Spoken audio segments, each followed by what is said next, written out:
ಗೌತಮ ಬುದ್ಧನ ಜೀವನ ಕಥೆ. ಗೌತಮ ಬುದ್ಧ ಅಥವಾ ಸಿದ್ಧಾರ್ಥ ಗೌತಮ ಎಂದು ಕೂಡ ಕರೆಯಲ್ಪಡುವವರು ಒಂದು ಆಧ್ಯಾತ್ಮಿಕ ಗುರು.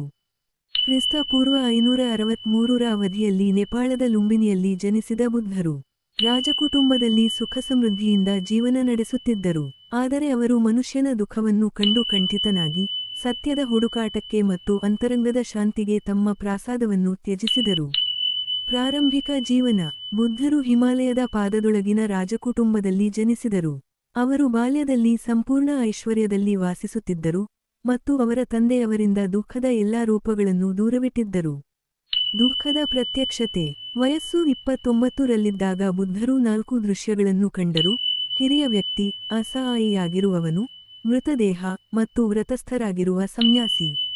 ಈ ದೃಶ್ಯಗಳು ಅವರನ್ನು ಆಘಾತಗೊಳಿಸಿದವು ಮತ್ತು ಮಾನವ ಜೀವನದ ನಿಜ ಸ್ವರೂಪವನ್ನು ಅರಿಯುವ ತೀವ್ರ ಆಶಯವನ್ನು ಹುಟ್ಟುಹಾಕಿದವು. ತ್ಯಾಗ ಮತ್ತು ತಪಸ್ಸು.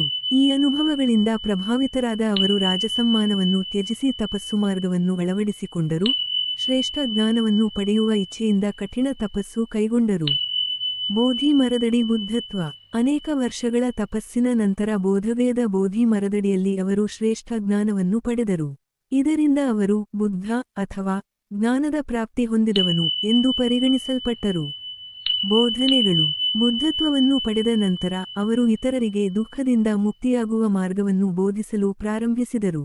ಈ ಬೋಧನೆಗಳು 4 ಸತ್ಯಗಳು ಮತ್ತು ಅಷ್ಟಾಂಗಿಕ ಮಾರ್ಗದ ಮೂಲಕ ವಿವರಿಸಲ್ಪಟ್ಟಿದೆ. ಬೌದ್ಧ ಧರ್ಮದ ಸ್ಥಾಪನೆ. ಬುದ್ಧರ ಬೋಧನೆಗಳು ಬೌದ್ಧ ಧರ್ಮದ ಆಧಾರವಾಯಿತು. ಇದು ಅನುಕಂಪ, ಜ್ಞಾನ ಮತ್ತು ಬುದ್ಧತ್ವದ ಸಾಧನೆಯನ್ನು ಉತ್ತೇಜಿಸುತ್ತದೆ.